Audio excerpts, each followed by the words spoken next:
Bagian ketiga. Setelah melewati banyak koridor, mereka menuntun Abu Ali masuk ke aula besar tempat Raja Nuh II sedang tidur.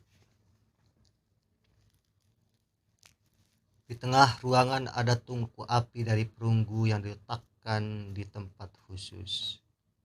Asap tipis membumbung dari tungku itu, menyeruakkan semerbak wangi kayu gaharu. Di langit-langit tergantung lampion besar dari perak yang diisi dengan puluhan lilin yang menyala.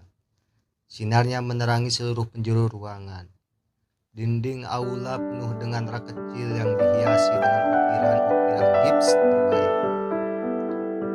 Di tingkat paling atas aula itu, Raja Nuh II tidur di ranjang yang tampak sangat mewah. Wajahnya menguning dan kedua matanya terpejam. Ketika Abu Ali datang, terjadi kegaduhan kecil yang membuat raja sesaat membuka matanya. Tapi raja tidak bisa melihat seorang pun. Matanya kembali terpejam. Di sekeliling ranjang berdiri sejumlah petinggi negeri itu. Sebagian dari mereka mengenakan jubah biru dan sebagian lagi mengenakan jubah merah. Abu Bakar al-Burqi, seorang ahli fikih ternama, dan Asy-Syabi, menteri istana, sama-sama mengenakan jubah hitam. Abu Ali menghentikan langkahnya di samping ranjang raja. Abu Ali merasa semua petinggi istana itu terlihat tidak mengerti apa-apa. Dia melihat Ibnu Khalid, dokter pribadi raja, dan berkata, "Saya ingin tahu awal mula munculnya penyakit ini." Hingga saat itu, Ibnu Khalid masih meragukan kemampuan Abu Ali. Pertanyaan yang diajukan Abu Ali membuat matanya terbelalak. Ia melihat semua orang yang hanya diam. Kira-kira 1 bulan lalu, raja bangun tidur di pagi hari. Ia mengeluh perutnya mules dan merasa lambungnya seperti terbakar. Lalu saya memeriksanya dan memberinya minuman dari buah zaitun yang pahit, kata Ibnu Khalid menjelaskan. Maaf, Ibnu Khalid, apakah ada tanda-tanda lain selain rasa mules dan lambung yang seolah terbakar? Tidak. Setelah itu saya menyimpulkan bahwa makanan tidak bisa sampai ke lambung dan tidak bisa diolah dengan baik. Ketika Anda memeriksa perut raja, apa yang beliau rasakan? Ia sangat kesakitan. Lambungnya bagai terbakar.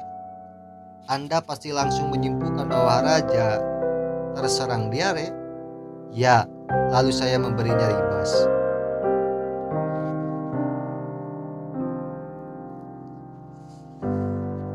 Mendengar kata-kata Ibnu Khalid, Abu Ali menggeleng-gelengkan kepala dan tersenyum sinis. Ibnu Khalid pun bertanya, "Apakah Anda tidak setuju dengan pemberian ribas itu, anak muda?" Nada bicara Ibnu Khalid terdengar keras dan Abu Ali menyadarinya. Tapi Abu Ali tetap meneruskan tanya jawab itu. Setelah tanya jawab itu, dokter lain ikut nimbrung berdiskusi. Ia berbicara dengan Abu Ali dengan nada mengejek. "Anda siapa?" tanya Abu Ali. Seorang laki-laki yang sudah berumur dan berjenggot putih berkata, "Saya dokter. Mereka mendatangkan saya dari Damaskus untuk mengobati Pak Duka." "Kenapa Anda tidak bisa?" tanya Abu Ali. Dokter tua itu terperangah mendengar pertanyaan Abu Ali. "Apa kamu yakin kamu bisa, anak muda?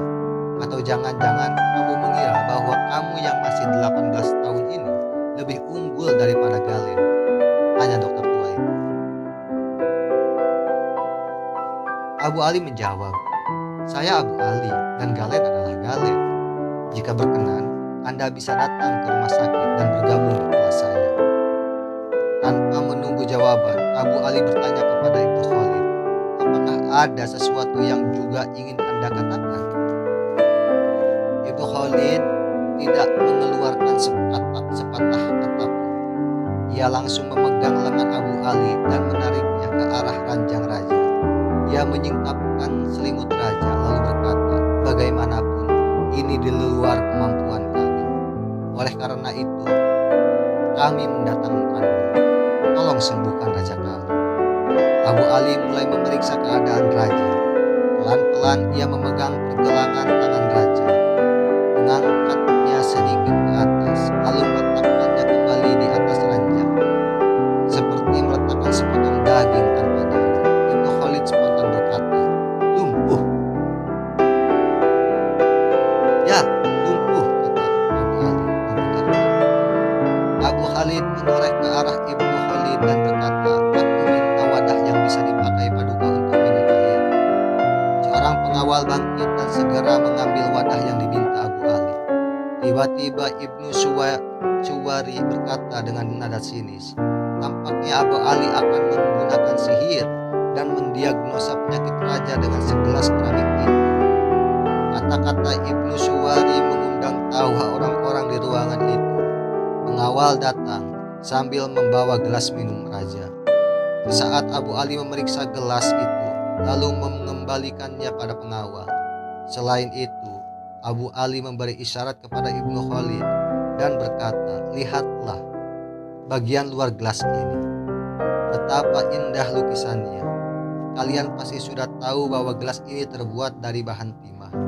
Dan timah inilah yang sebenarnya telah meracuni Paduka Raja." "Kamu yakin dengan diagnosamu?" tanya Ibnu Khalid. "Buktinya hanya satu, yaitu membaikkan keadaan Paduka. Semoga belum terlambat," balas Abu Ali. "Sekarang apa saja yang boleh dilakukan dan dikonsumsi raja?" tanya Ibnu Khalid. Saat Abu Ali hendak menjawab pertanyaan Ibnu Khalid, tiba-tiba Menteri Ibnu Syabi maju ke depan dan menatap Abu Ali. "Aku sarankan agar Anda sendiri yang bertanggung jawab atas persoalan ini. Dengan cara seperti ini, keberhasilan atau kegagalan dalam proses penyembuhan raja seluruhnya akan menjadi tanggung jawab Anda." "Tapi dengan satu syarat," sela Abu Ali. "Apa syaratnya?" tanya Ibnu Syabi. "Tidak seorang pun yang boleh ikut campur dalam pekerjaanku," jawab Abu Ali.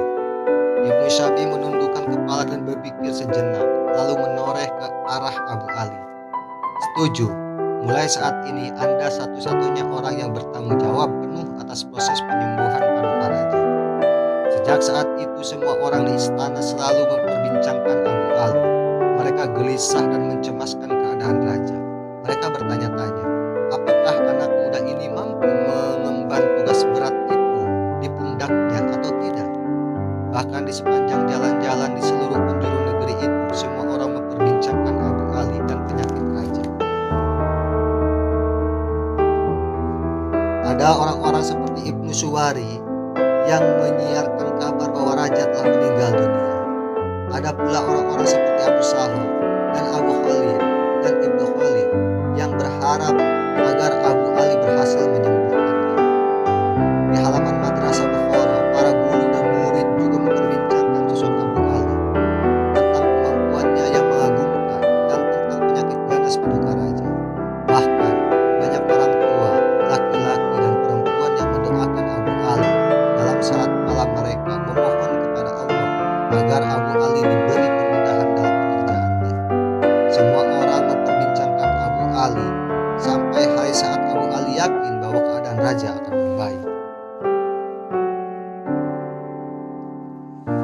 Pada 13 Muharram, tepatnya 22 hari setelah keadaan Abu Ali ke ranjang raja untuk kali pertama, seorang utusan dan beberapa pengawal istana datang ke rumah Abdullah. Tak berserang lama, mereka membawa Abu Ali ke istana raja. Kali ini raja tidak lagi terbaring dalam keadaan pingsan di atas ranjang, tapi sudah duduk. Abu Ali melemparkan pandangan di sekeliling aula istana. Ia heran. Langit-langit aula dibuat berkubah. Pilar-pilarnya terbuat dari marmer putih dengan ornamen-ornamen indah, juga lukisan-lukisan dan ukiran-ukiran berselera tinggi. Terdengar suara bacaan Al-Quran dari salah satu sudut aula. Suara itu tak lain berasal dari ranjang Paduka Raja. Raja ternyata sedang membaca Al-Quran. Abu Ali maju. Raja pun turun dari ranjangnya dan segera menyambut kedatangan Abu Ali. Saat itu Abu Ali mengenakan jubah panjang yang dibordir dengan lengan baju terbuka. Ia juga memakai sorban kecil dari bahan sutra. "Selamat datang Ibnu Sina," sambut raja. Abu Ali tidak tahu apa yang harus dikatakannya. Raja melangkah maju dan langsung memeluknya sambil tertawa lalu berkata, "Abu Ali Ibnu Sina, Anda seorang syaikh yang dalam sekali ilmunya pada usia yang sangat muda. Kemampuan dan semua pencapaian saya semata-mata anugerah Allah. Saya tidak punya apa-apa," jawab Abu Ali. Raja berkata, "Saya sengaja memanggil Anda datang ke sini agar saya bisa mengucapkan terima kasih yang tulus kepada Anda. Para bawahan saya telah mengatakan bahwa banyak hal tentang Anda. Kenyataannya, banyak omongan mereka yang tidak bisa dipercaya, tidak lebih daripada rasa iri dan dengki. Kita harus senantiasa bersyukur kepada Allah. Siapalah saya ini, hingga Paduka harus berterima kasih kepada saya," kata Abu Ali. Raja berkata, "Tapi kita semua tahu bahwa Allah telah melebihkan sebagian individu dan memberikan mereka sesuatu yang tidak Dia berikan kepada orang lain. Dan kini saya mengundang Anda ke sini untuk membayar utang kepada Anda. Saya berutang nyawa, sesuatu yang paling berharga di dunia ini. Jadi, tak berlebihan jika saya memberimu seluruh kekayaan Samarkand dan Isfahan. Itu pun belum sebanding dengan apa yang telah Anda berikan kepada saya. Maka mintalah apa saja yang Anda inginkan." Dengan nada penuh penghormatan, Abu Ali menjawab, "Paduka tercinta, ganjaran paling besar bagi seorang dokter adalah kesembuhan pasien." Seketika muka Paduka tampak pucat seraya berkata, "Apakah kesembuhan sudah cukup bagimu? Apakah Anda ingin membuat saya tidak tenang? Apakah konspirasi Mahmud Ghaznawi belum cukup bagi Anda?" "Tidak Ibnu Sina, jika Anda peduli pada kesehatan saya, mintalah sesuatu." Kali ini Abu Ali menjawab dengan nada biasa, "Tapi saya tidak bisa menginginkan apa-apa. Saya tidak tahu apa yang harus saya minta." "Berpikirlah," kata raja. "Saya tidak berminat dengan kekayaan Samarkand. Begitu juga dengan kekayaan Isfahan," kata Abu Ali. "Lalu apa yang Anda inginkan?" Abu Ali berpikir sejenak, lalu menoleh ke arah Paduka dan berkata, "Jika Paduka berkenan, saya memohon izin untuk..." "Izin apa?" "Izin masuk ke perpustakaan Samaniyin," jawab Abu Ali. Raja Nuh membelalak matanya. Ia terperangah mendengar permintaan Abu Ali, lalu bertanya dengan penuh kekaguman, "Izin masuk ke perpustakaan Samaniyin sekarang?" Abu Ali menjawab, "Ya, benar. Izin masuk ke perpustakaan jauh lebih berharga bagi saya ketimbang 1000 keping emas." Sejenak raja diam sambil menatap Abu Ali lalu tertawa. "Anda benar-benar ilmuwan besar. Meski masih muda, Anda memiliki kecerdasan luar biasa. Mulai hari ini, pintu perpustakaan istana akan selalu terbuka untukmu. Anda bisa masuk dan menelaah semua kitab yang ada di sana, kapan saja Anda mau." Abu Ali menundukkan kepala sebagai tanda terima kasih. Raja Nuh II berkata, "Ada hal lain lagi. Mulai sekarang, saya ingin Anda tinggal di istana ini dan menjadi dokter pribadi saya. Saya sudah muak dengan mereka semua. Semoga keselamatan selalu menyertaimu, Ibnu Sina."